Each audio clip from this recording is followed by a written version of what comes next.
तो दोस्तों, इमेजिन करो, एक मूवी यूनिवर्स है जहां सुपर हीरोज मर भी नहीं रहे, लेकिन कास्टिंग का डेथ नोट चल ही रहा है।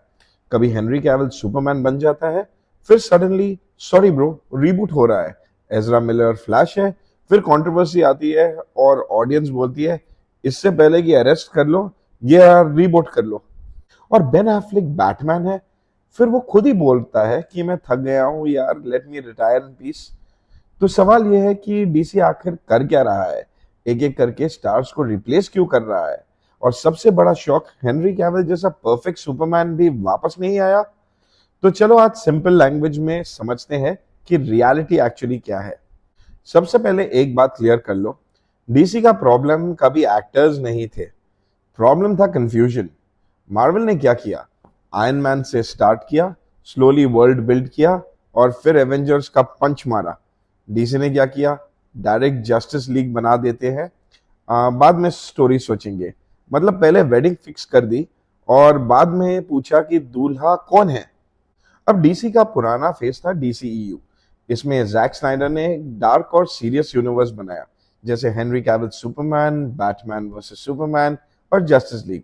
लेकिन प्रॉब्लम यह थी कि स्टूडियो और क्रिएटर्स एक ही डायरेक्शंस में नहीं थे। कभी टोन डार्क होता था, कभी लाइट, कभी स्टोरी सीरियस होती थी, कभी रैंडम जोक्स आ रहे थे।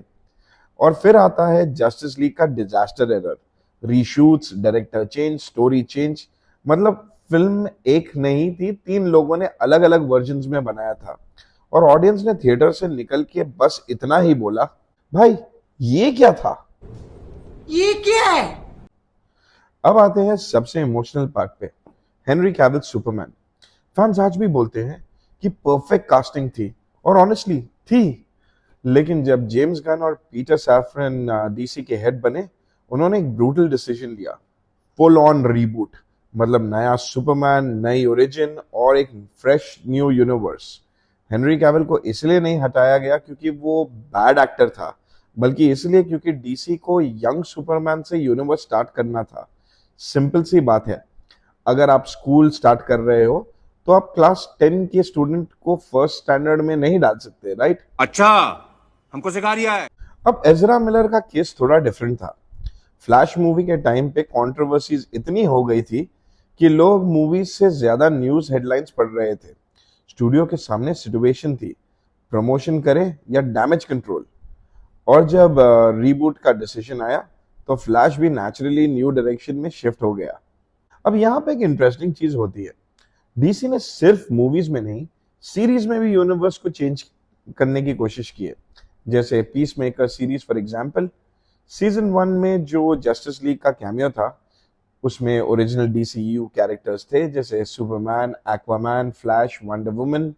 लेकिन सीजन 2 में जब डीसीयू रीबूट इफेक्ट आता है, वो सेम सीन री एडिट होता है और वहां पे पुराने हीरोज की जगह आ जाते हैं नए DCU characters like Green Lantern and hoc girl.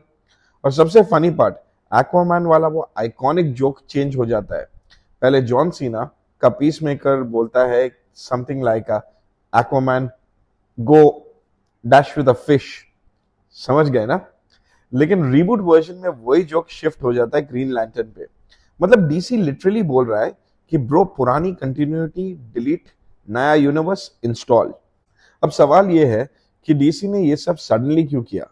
Reality simple है, डीसी एक ऐसा ब्रांड बन चुका था जहां ऑडियंस को समझ ही नहीं आ रहा था कि कौन सा मूवी किस यूनिवर्स में है, कौन सा सुपरमैन रिटर्न करेगा, कौन सा बैटमैन परमानेंट है और कौन सा फ्लैश फ्यूचर में एग्जिस्ट करेगा।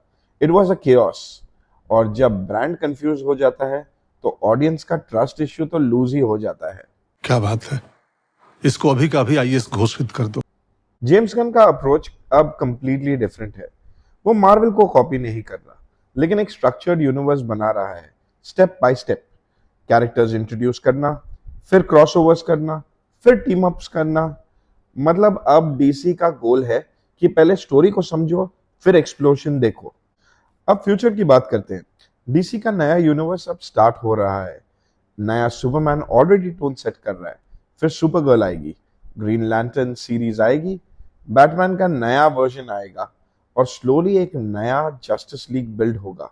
और इंटरेस्टिंग बात यह है कि इस बार डीसी सिर्फ डार्क और सीरियस नहीं होगा, थोड़ा ह्यूमर भी होगा, थोड़ा इमोशन भी होगा और थोड़ा क्रेजी कॉमिक बुक स्टाइल भी होगा। बेसिकली कॉमिक्स जैसी फील लाने की कोशिश कर रहे हैं। That's what I guess. तो एंड में ये कंक्लूजन सिंपल है, हेनरी कैविल को रिप्लेस करना डिसरिस्पेक्टफुल बिल्कुल भी नहीं था। एजरा मिलर को रिप्लेस करना सिर्फ कंट्रोवर्सी का रिएक्शन नहीं था, और डीसी का रीबूट सिर्फ एक्टर्स चेंज करना नहीं था। ये एक कंप्लीट सिस्टम रीसेट था, क्योंकि डीसी समझ गया था कि प्रॉब्लम सुपर हीरो में नहीं था, प्रॉब्लम स्टोरी टेलिंग के डायरेक्शन में था। अब सवाल तुमसे है, अगर तुम डीसी को कंट्रोल करते तो तुम हेनरी कैविल को कंटिन्यू रखते या एक नया फ्रेश यूनिवर्स स्टार्ट करते? कमेंट करो। और अगर ऐसी रियलिटी चेक वाली वीडियोस पसंद आती है तो मिकी नमस्ते ट्यूब को सब्सक्राइब करना मत भूलना, क्योंकि यहाँ सिर्फ हाइप नहीं, रियलिटी चेक भी मिलती है। Until then, take care. Bye bye.